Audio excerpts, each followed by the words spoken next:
Hi, friends. Welcome to the Hey Fundraiser podcast.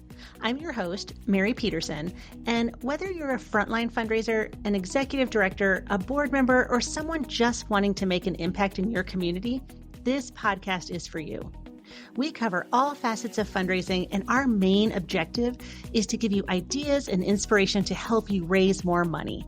Join us as we grow, learn, and make an impact together. Hey, fundraiser.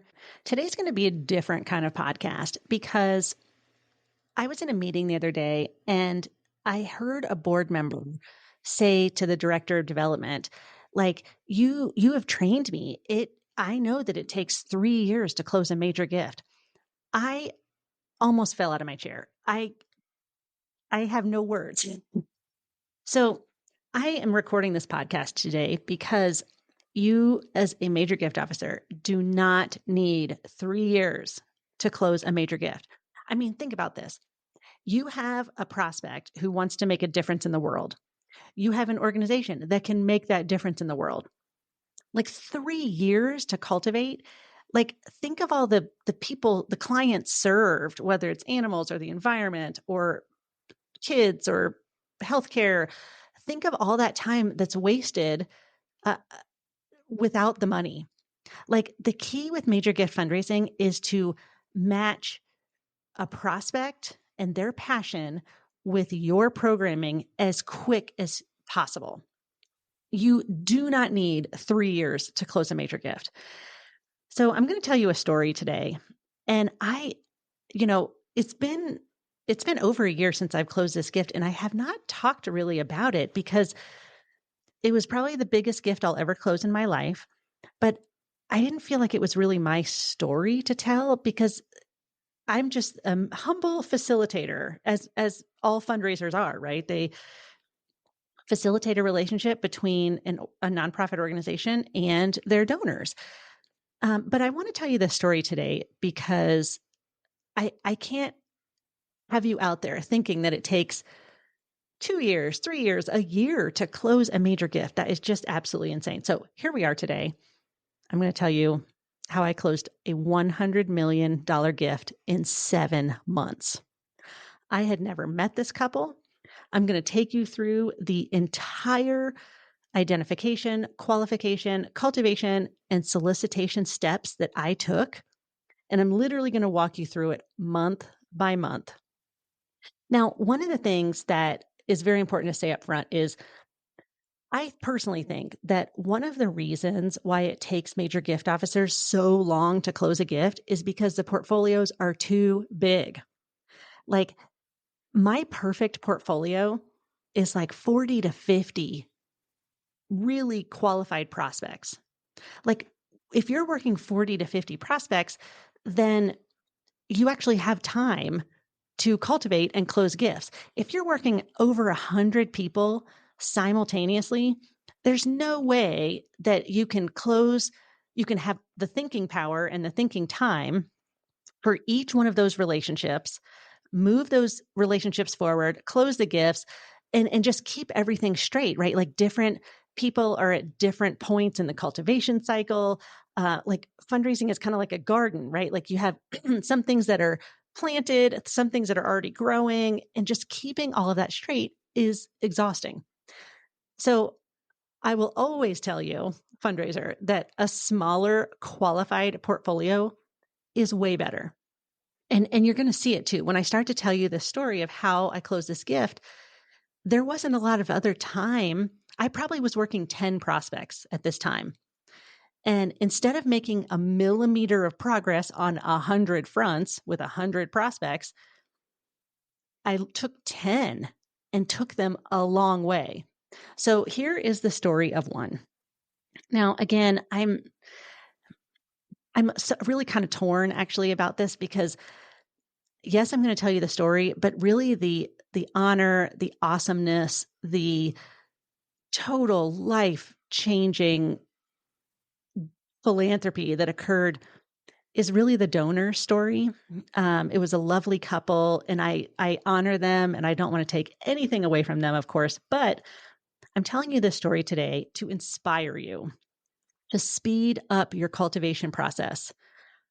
I've seen fundraisers who I coach where prospects have literally passed away during cultivation. And so that's too long. That is too long. Okay, so let's get to the nitty gritty here. Okay, so closing a $100 million gift in 7 months. It started in January. I had this prospect's name. I didn't want to reach out in the fourth quarter because it was just kind of crazy. And I was working other prospects. And so I thought I'll just start in January. So I sent an introductory email to this couple and asked them to meet. Now, one of the things, if you're one of my coaching clients, you've heard me say this a million times. One of the things that I always do is keep the ball in my court. So I never say to a prospect, oh, call me when you have a chance. I say, oh, I'll call you next week to set up a time. Like, you always keep the ball in your court. So I sent an introductory email. In this email, I said, we've got something big coming. It's not public knowledge yet. I'd love to get your take on what's coming, get your advice, and I'm going to give you a call next week to schedule time to get together. So I did not hear back from them. A week later, I called and they picked up. Now, this couple, they were very sweet. They were always on the phone together. When I texted with them, it was always both of them, and they would poke at each other, and they were just really lovely. So I never really met with one of them without the other. So they answered the phone together. They're both on the phone. They said, oh yeah, we got your note. We're kind of curious to see what's going on with this organization. And, let's schedule some time. Well, they live in a different state. So I said, okay, great. I'm going to be in your area in 2 weeks. So we went ahead and scheduled some time to meet in 2 weeks. So I flew to see them. Now, in January, I also sent them a packet. So after I had the meeting scheduled, we hang up. It was a lovely call. I sent them a packet of information about this capital campaign. And I put a little handwritten note in the package that said, hey, when you get this, just give me a call. I just want to make sure you got it. And if you have any initial questions, I can answer it on the phone, but I'm looking forward to seeing you in 2 weeks.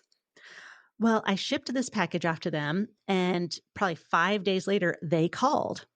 Now, I did this very strategically because I wanted to see if they would respond, if they would open the package, like not the day before I got there, not the morning I got there, but like days before, which they did.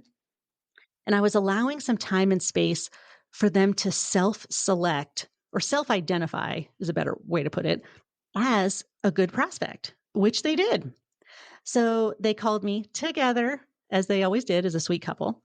And they said, hey, we got your packet. Just wanted to let you know. We chatted for a few minutes. They didn't really have any questions at that point, but I don't think they had read it, but they were just like, hey, we got your note. We got the package. So I said, wonderful. I'll see you in like a week or so. So here comes February. This is the first time I have ever met them. They hosted me at their home. And during this meeting, I asked lots of questions. We kind of went through the capital campaign materials. Things I told them was not public knowledge yet. So they did feel a little bit like insiders. I got lots of advice from them. And it was a lovely meeting. Now, before I left that meeting, and I would highly recommend that you do this, fundraiser, I've always been very transparent. Well, actually, let me take that back. I used to not be so transparent. Now I'm much more transparent. What I said to this couple was, toward the end of the meeting, I said, Mr. and Mrs. Cute couple, at some point, not today, not in the next couple months, but at some point, when I figure out what's most important to you and match that up with what my organization needs, I would like to come back to you and talk about a significant gift. I don't know when that's going to be, but I just kind of want to give you the heads up. And they said, okay, we're on board. And I said, great. So right from the get-go, at the end of our first meeting, I had qualified them as good prospects, and I had asked permission to continue cultivating and let them know that I was going to ask for a gift. So I'm a big fan of this permission-based fundraising. In fact, so big of a fan that before I leave any call, any text exchange, any Zoom meeting, any in-person meeting, like anything, I always agree to next steps with my prospect or donor. So they were on board. I said, hey, at some point in the future, I'm going to talk to you about a gift. Lovely. Well, the rest of February, we had 2 more calls and a Zoom meeting. And these were just calls. I mean, I was just listening. I was asking some of my favorite cultivation questions, which I'll put in the show notes, by the way. I was asking questions. I was listening. I was trying to figure out what was most important to this adorable couple. And we also had a Zoom meeting. And this Zoom meeting, I brought a program expert with me. So the couple got on the Zoom, the program expert got on the Zoom, and I got on the Zoom. It was a 30-minute meeting. It was lovely. But what the strategy behind that was I was trying to figure out which program really resonated with this couple. Like I had some ideas. I'd kind of whittled it down to like 2 or 3, I think 3. So I thought, well, we're just going to do this block and tackle. So I brought the program expert that I thought would be most important. It turned out it was most important to them. In fact, they were so excited about the work that was happening at the organization that the couple literally got emotional. Like, and that was the sign. Like, okay, this is what they care about. So February comes and goes, right? I've met them in person now. I had 2 calls. I had a Zoom meeting. Here comes March. In March, I did 2 more calls. I mean, I would just call with any updates. Now that I knew what program, I would share a story like, oh my gosh, I wanted to call. I just, need 5 minutes of your time so I can tell you this. Cause they were very busy. Of course, they were retired and had the grandkids and all the things. So I had 2 calls in March. I had 2 Zoom meetings. We had 2 email exchanges and 1 text exchange. And again, I'm asking questions. I'm listening. I'm trying to really hone in on what was important to them, and not just program wise, but what was important to them. So for these first 3 months, essentially I was building trust. I would say what I was going to do, and then I would do what I said I was going to do. So being that reliable person that was in their life. And I was spending quite a bit of time. I mean, a lot of fundraisers, they reach out to their prospects, once a month, hopefully. I mean, every week, we were having really deep, thoughtful conversations about the difference they wanted to make in the world. So it's all about trust. It's these, in my coaching program, I call them sticky trust strategies. There's very specific things that you can do to just immediately build trust. And one of those things is doing what you say you're going to do. So if I said I'm going to call you on this date, by gosh, I picked up the phone and called. Or if I'm going to send you something, like what you send it, like you just follow through, be that reliable person. April, 2 more Zoom meetings. And by this point, like all 3 of us really kind of just looked forward to these Zoom meetings. It was a lot about the organization, but it was a lot about them and really deep conversations. One of the things that was very interesting about this couple is that a lot of their philanthropy had come from a negative place. And I know that sounds very encrypted and weird, but I knew from conversations with them that they felt good about their gifts, but there was a lot of baggage that came with the gifts that they had made. There was feelings of guilt. There were feelings of fear. There was all these emotions. And so I knew by April, so I've been meeting with them for 4 months. I knew that what I wanted to give them was a gift from a place of love, and having them make a gift from a really positive place instead of this, guilt ridden emotional state, which I apologize that it's so cryptic, but I'm just trying to keep the couple anonymous. So April, we had 2 Zoom meetings. We all looked forward to them. They were lots of fun and a lot of deep conversations. I had a call. We did a 3-way call, they were both on the phone, and we did 3 text exchanges. And I believe they had a granddaughter born in April. So that was kind of one of my touch bases with them was, hey, grandma, grandpa, how's the new granddaughter? What's her name? And you're just showing up. You're being that curious person who actually cares about what's happening in your prospects and your donors' lives. So they mentioned, that so-and-so was pregnant, that they were going to have a new granddaughter in April. So at the end of April, I kind of put that in the back of my mind, gave them a call. They were like, oh my gosh, that's so sweet that you remembered. Little things have a lot of weight. So here comes May. I actually flew to see them in May. We did lunch, and this was just it was just more FaceTime. Like I knew them on Zoom very well. By this time, our relationship is fairly deep, even though we'd only known each other 5 months. I also had 2 calls and 2 text exchanges. Now, in June, they were traveling most of the month. So I only had 1 Zoom call with them and 2 phone calls. It was kind of a light month, but they were, around the world. Okay, so here comes July. Now, by July, so I am 6 months in. I know exactly what I want to ask for. I know what is going to emotionally move them. I know what change they want to make in the world. I know how much I think they can give. And I've kind of matched their passion with one of our projects. So like all the things are kind of coming into place. So in July, or it was early July, actually, we had a Zoom call. And this is when I said to them, Mr. and Mrs. Adorable Couple, I think I've put everything together and I want to fly down and see you in August.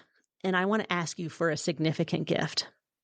And I said, I don't want to share details now. I want to talk to you in person, but I think you'll be quite thrilled with some of the plans we've put together for you. And they said, okay.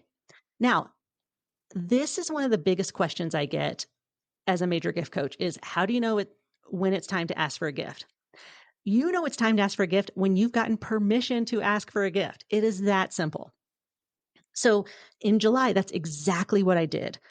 I asked face to face. We were on Zoom, but I asked face to face and said, hey, I want to come down and see you. They said, lovely. They actually told me, not on this Zoom, but I actually had 3 more calls with them later in July.